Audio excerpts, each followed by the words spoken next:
After yesterday's humbling defeat against Newcastle United, are we set to make another club record move to sign Osimhen this January to save our hopes of Champions League football? Today, my friends, I'll be discussing tonight's big reports. To my friends, share your thoughts and opinions.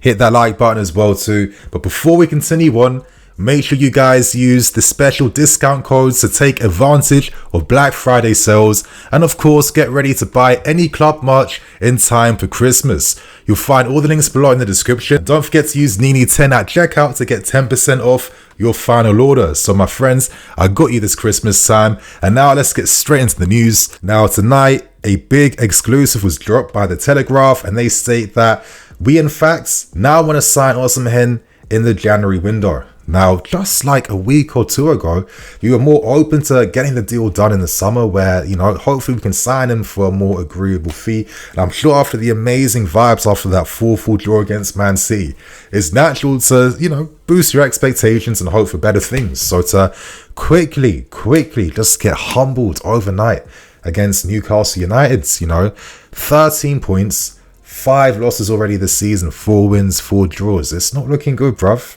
It's not looking good. And with the pressure to secure Champions League football, it does seem like we may be going back in the market again this January to break another British record fee to sign a striker to hopefully save our season. Now, I'm going to share my thoughts and opinions behind the strategy, how I'm seeing things, what the hell is going on. But I think, we have to wake up as a fan base and smell the coffee. There are naturally going to be some consequences that come when your business plan and strategy, as I've said multiple times over multiple months, like actually throughout the whole year, there are going to be some consequences when you force so much change overnight so quickly. I mentioned the point in yesterday's review. It's a shame that the algorithm didn't promote that. Newcastle were in a similar situation. Did they just kick out every old guy there? Did they say goodbye to your Longstaffs, to your Shares, your Lasalises? You know what I mean? Your Burns, all these types of players. You're not good enough now. We got money. We're going to sign better players. We're going to be a better team. No. They signed stars in positions where they needed top class quality. And then that had the benefit of improving what existed at the club around them. Then they hired the right manager to balance the players in the squads by bringing in the perfect football that suits everyone. And this is why Newcastle are doing better than us and find themselves in the Champions League. We've learned our lessons. I'm not going to keep repeating myself. I learned my lessons. We got so gassed signing players. Like, it's the first time we've seen this. I'm an optimistic guy. I'm thinking, okay, how is this not going to work? But I think right now, to see the reality of how this game really works here, it's not as simple as just throwing money at things and thinking, okay, that's guaranteed to bring success on the field. Because I think the intangibles, the team spirit, the building the team, getting them playing together, I think that takes a lot more time. And to try and grow this culture overnight with a lot of guys that have been at the club for less than a year, less than 6 months, it's a tall order. Especially when you have ambitions of being at the top. It's different from being a mid-table team to a European fighting team to a title. There's levels to this, yeah? So for me, the fact that it seems a little bit desperate, our intention to sign Osimhen in January now tells me that, okay, we should be a bit fearful about missing out on Champions League football, yeah? Because if we miss out on it again, I think there's going to be some dire consequences. I think we're going to see players sacrifice, players sold. It's going to affect the business we can get done in future windows because players won't want to come, and then the whole project looks undermined. And let's not forget the consortium that bought us. They've got investors that put their money into the club and they decided to buy us for how many billions. And this whole strategy we're seeing at the club, a lot of real wealthy people have entrusted in Boehly and Co. So they have around 8 more years left to turn things around and show that we are a profitable club. Otherwise, things are looking peak because we can't afford another season without Champions League football for FFP reasons. We can't afford to spend big. We're going to owe a lot, and I feel like it will result in selling a lot of players, maybe some high-profile ones that we really can't afford to miss out on. So I think right now, the club may feel, listen, we need a goal scorer. And I think Osimhen is seen as that key guy because I think with a young team like us, I think Jackson, Broja, great strikers, great potential. But here's how I see it. They play more advanced forward roles. They play as advanced strikers. Their whole game is about playing more on the last lines. It's more about their transitional threat. They're not at that level right now where they can influence with with their like intellects and like their bodies, but they can hold the ball up, but they can offer like consistent aerial presence. You know, sometimes, you know, at this football club, we've benefited from having your Anelkas, your Drogba's, your Costas, strikers that can do more than just score goals and make runs in behind, that offer more of like a presence in different phases of the game. And they tend to be our get out of jail free cards. And I think that is how we're seeing Osimhen, because he will add things that we don't have, like a world-class aerial presence. You know, if the team are struggling at the back, you now have a platform guy you can play long balls to that has the quality to run to the end of balls, that can hold the ball up, that can, you know, bring people into the game. You know, you're adding different factors, you're adding different dimensions to your attack, right? And, you know, if you're looking at maybe Nkunku coming back alongside Osimhen, I feel like this is like the final, you know, let's pray to everything, to the highest heavens that, you know, an Osimhen and Nkunku attack can help us finally climb at the table. Because my friends, realistically, yeah, I'm looking at the average, you know, points lost by teams that qualify for the Champions League. I think, you know, the maximum amount of games we can lose this season would be 11.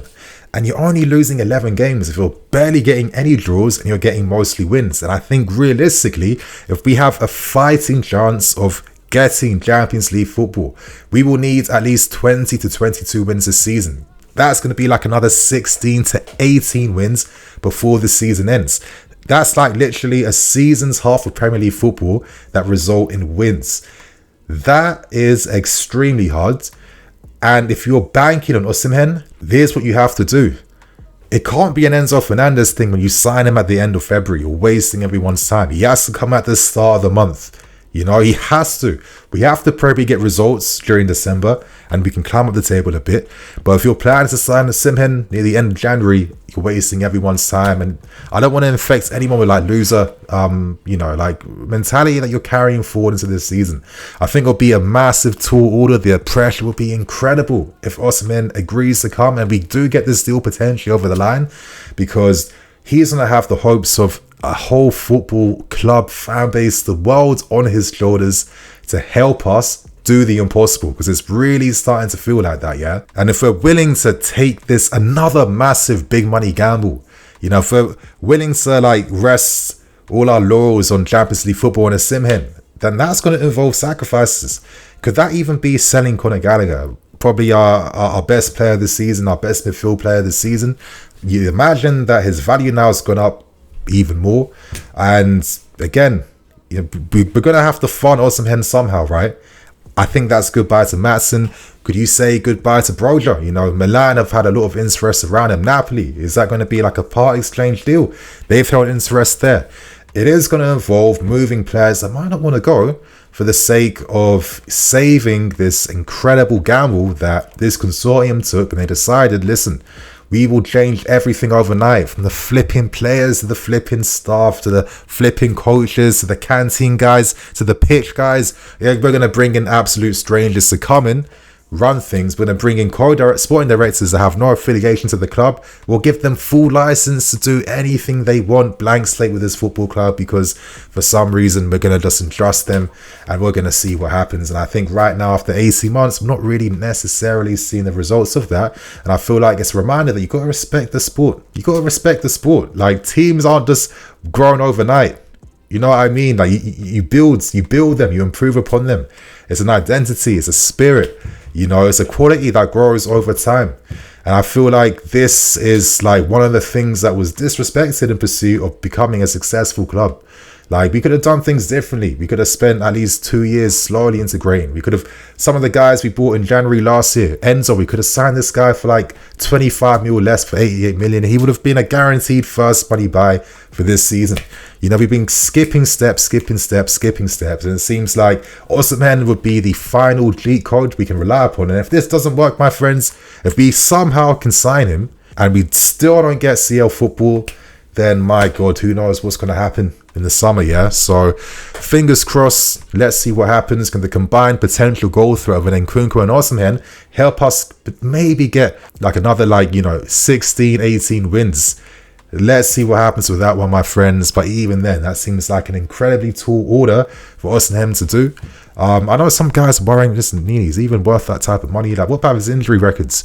Listen, a lot of his injuries have come from freak injuries on the fields. You know what I mean? It's not from like muscular strains. It's not like nothing crazy like that. It's just a lot of like free contact things because of the nature of the role he plays. So, you know, that's definitely something to look out for. But he's coming back now, and I guess fingers crossed again that this guy is going to be around in January and gets no more injuries. But anyway, my friends, that is today's news stories. Share your thoughts and opinions. How do you feel about the news? Do you think Osimhen could potentially save the season? How are you feeling about everything? Let us know below. And on that note, I'm the FC. This is BlueLionsTV. I'll catch you guys later with some more videos. Cool.